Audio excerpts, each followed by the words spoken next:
ಆ, ಪೊಲೀಸವ್ರಿಗೆ ಸ್ವಯಂ ಪ್ರೇರಿತವಾಗಿ. ಕಣ್ಣವ್ರ ಮಕ್ಕಳಾದರೆ ಸ್ವಯಂ ಪ್ರೇರಿತ. ಶಾಸಕರು ಅವ್ರ ಮಕ್ಕಳು ಮಂತ್ರಿಗಳು ಸರ್ಕಾರದಲ್ಲಿವರಿದ್ದರೆ ಆಗಲ್ಲ, ಕಂಪ್ಲೇಂಟ್ ಕೊಟ್ಟರು ಆಗಲ್ಲ.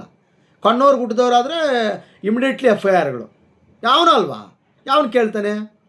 ಹಿಡ್ಕೊಂಡು ಹೋಗ್ಬಿಟ್ಟು ಅಲ್ಲಿ ಹಾಕ್ಬಿಟ್ರೆ ಎದುರ್ಕೊಂಡ್ಬಿಡ್ತಾರೆ. ಈ ಸಮಾಜದಲ್ಲಿ ಎದುರಿಸ್ತಕ್ಕಂಥದ್ದು ಬೆದರಿಸ್ತಕ್ಕಂಥ ಕೆಲಸ ಪೊಲೀಸ್ ವ್ಯವಸ್ಥೆಯಿಂದ ಕೂಡ ಬೇಜಾನಾಗ್ತಾ ಇದೆ. ಪ್ರಶ್ನೆ ಮಾಡೋಂಗಿಲ್ಲ ಪ್ರಜಾಪ್ರಭುತ್ವದಲ್ಲಿ. ಅಂದರೆ ಚಪ್ಪಲಿ ಎಸ್ದಿದ್ದು ತಪ್ಪಲ್ವಾ? ತಪ್ಪೇ ಅದು. ಎತ್ಕಟ್ಟಿದ್ದು ತಪ್ಪಲ್ವಾ? ಶಾಸಕರದೇನು ತಪ್ಪಿಲ್ವಾ? ಇಬ್ಬರ ಮೇಲೆ FIR ಹಾಕಿದರೆ ಆಕ್ಸಿಡೆಂಟ್ ರೀ ನಮ್ಮ ಡೆಮಾಕ್ರಸಿಯಲ್ಲಿ ಪೊಲೀಸ್ ವ್ಯವಸ್ಥೆ. ನಾನು ತುಂಬ ಒಪ್ಕೊತೀನಿ ಪೊಲೀಸ್ ಅವ್ರನ್ನ. ಇದ್ದಾರೆ ಈಗ, ನಾನೇನು ಅವ್ರನ್ನ ಅಲಿಗೇಷನ್ ಮಾಡ್ತಾ ಇಲ್ಲ, ಅವ್ರ ಮೇಲೆ ಏನು ಇಲ್ಲ ಅವ್ರು ತಪ್ಪು ಅಂತ ಹೇಳ್ತಾ ಇಲ್ಲ, ಕರೆಕ್ಟಾಗಿದೆ. ಕಾನೂನು ವ್ಯವಸ್ಥೆಯನ್ನು ಕಾಪಾಡಿದ್ದಾರೆ, ಓಕೆ, ನಾನು ಒಪ್ಕೊತೀನಿ. ಬಲ್ತಿರ್ತಕ್ಕಂಥ ಬಂಡವಾಳ ಶಾಹಿಗಳಿಗೆ ನೀವು ಬಲ ಕೊಡ್ತಾ ಇಲ್ವಾ? ಶಾಸಕರದೊಂದು FIR ಹಾಕಿದ್ರೆ ಏನು ಹೋಗ್ತಾ ಇತ್ತು ನಿಮ್ಮ ಗಂಟು? ಆಮೇಲೆ ಬಿ ರಿಪೋರ್ಟ್ ಹಾಕ್ಕೊಳ್ರಿ, ಜನರಿಗೊಂದು ಸಮಾಧಾನ. ಅವ್ರೇನಾದ್ರು ಕಮಿಟ್ ಮಾಡೋಂಗಿದ್ರೆ ಮಾಡ್ಕೊಂಡು ಬಿ ರಿಪೋರ್ಟ್ ಹಾಕ್ಕೊಳ್ಳಿ. ಅಂದರೆ ಎಲ್ಲರೂ ರಾಜಕೀಯದಲ್ಲಿ MLAಗಳು MP ಗಳೇ ಆಗಬೇಕಾ? ಈ ಕೂಲಿ ಮಾಡೋರಿಗೆ ಜನಸಾಮಾನ್ಯವ್ರಿಗೆ ಯಾರು ದಿಕ್ಕಿಲ್ಲ. ಈಗ ಅದೇ ಪ್ರೂವ್ ಆಗಿದೆ. ಮತ್ತು ಈಗ ನೈತಿಕತೆ ಅಂತಕ್ಕಂಥದ್ದು ಪೊಲೀಸ್ ವ್ಯವಸ್ಥೆಯಲ್ಲಿ ಇದ್ದರೆ ಇದೊಂದು FIR ಹಾಕಬೇಕಾಗಿತ್ತು MLA ಮೇಲೆ. ನೀವು ಪ್ರಚೋದನೆ ಕೊಟ್ಟಿದ್ದೀರಾ, ಪೊಲೀಸರು ನಿಂತ್ಕೊಂಡು ಕೊಡಿಸಿದಾರೆ ಅವ್ರ ಕೈಯಲ್ಲಿ. ಕೋರ್ಟ್ಗಳೆಲ್ಲ ಸತ್ತೋಗವೆ ಅಂತಲ್ಲ, ಅಥವಾ ಎಲ್ಲ ನಮ್ಮದೇ ನಡೀತದೆ, ನಾವು ಹೇಳಿದ್ದು ನಾವೇನು ಬರೆದಿದ್ವು ಅದೇ ಅಲ್ಲಿ ವೇದವಾಕ್ಯ ಅಂತ.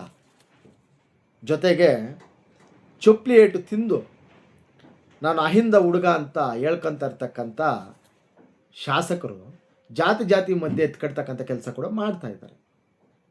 ಚೊಪ್ಲಿ ಏಟಲ್ಲಿ ತಿಂದಿದ್ದಾರೆ.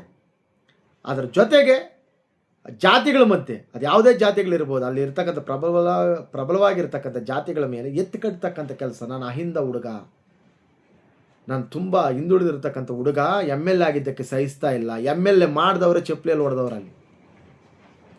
ಶಾಸಕರಿಗೆ ಯಾರು ಓಟ್ ಹಾಕಿದಾರೋ ಆ ಪಕ್ಷದವ್ರು ಇವತ್ತು ಚಪ್ಪಲಿಯಲ್ಲಿ ಎಸ್ತಿದ್ದಾರೆ. ಮತ್ತು ಯಾರಿಗೆ ಹೇಳ್ತಾ ಇದ್ದಾರೆ ಅಹಿಂದ ಹುಡುಗ ಅಂತ? ಜಾತಿಗಳ ಮಧ್ಯೆ ಇವತ್ತು ಎತ್ಕಡ್ತಕ್ಕಂಥ ಗಲಾಟೆಗಳು. ಪ್ರದೀಪ್ ಈಶ್ವರ್ ಅವರು ಮಾನ್ಯ MLAಗಳು ಹೋದ ಕಡೆ ಎಲ್ಲ ಕೋಮು ಸೌಹಾರ್ದಕ್ಕೆ ತುಂಬ ಧಕ್ಕೆ ಆಗ್ತಾಯಿದೆ. ದಾವಣಗೆರೆಗೆ ಹೋದ್ರಿ ತೊಡೆ ತೊಟ್ಬಿಟ್ಟು ಬಂದರೆ ಅಲ್ಲಿ ಗಲಾಟೆಗಳು, ಬಾಗೇಪಲ್ಲಲ್ಲಿ ತೊಡೆ ತೊಟ್ಟಿದ್ರೆ ಇಲ್ಲಿ ಗಲಾಟೆಗಳು. ಮತ್ತು ನಿಮ್ಮನ್ನೇನು ಅನ್ಬಾರ್ದಾ? ಬದಲಾಗಬೇಕಾಗಿದೆ. ಇದನ್ನು ಜನ ಪ್ರಶ್ನೆ ಕೂಡ ಮಾಡಬೇಕಾಗಿದೆ. ಇವತ್ತು ನಮಗೆ ಯಾಕೆ, ಅವ್ರಿಗೆ ಯಾಕೆ, ಏನಾಗುತ್ತೆ? ಪ್ರಾಣಗಳು ಹೋಗ್ತಕ್ಕಂಥದ್ದಾ ಇವತ್ತಿರ್ತಕ್ಕ